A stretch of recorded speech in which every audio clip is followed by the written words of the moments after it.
হাই বন্ধু-বান্ধৱীসকল, কি খবৰ আপোনালোকৰ? মোৰ খবৰ ভাল। আপোনালোকে চাগে নিশ্চয় ভালে আছে। মোৰ অন্য এটি ভিডিঅ'ত আপোনালোকক স্বাগতম জনাইছোঁ। আজি আমি এঠাইলৈ ভ্ৰমণ কৰিব যাই আছোঁ। তো ক'ত যাওঁ, কি কৰোঁ, সকলোখিনি আপোনালোকক দেখুৱাম। তো শেষলৈকে ভিডিঅ'টো চাই থাকিব। কাৰ লগত যাওঁ, কিহত যাওঁ, তো ভিডিঅ'টো শেষলৈকে চাই থাকিব।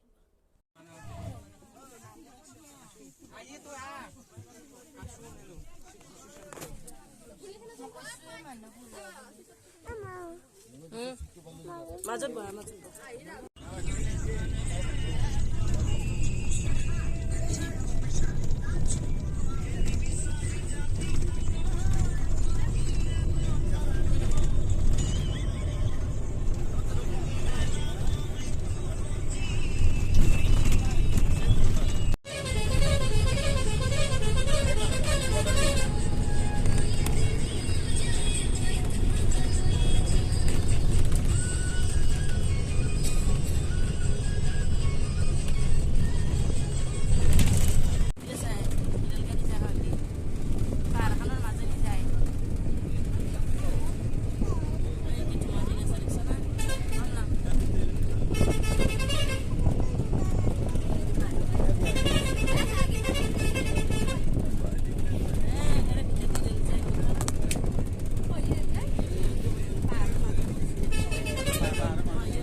আছে বোধ মোৰ চাচোন হাং হৈছে নে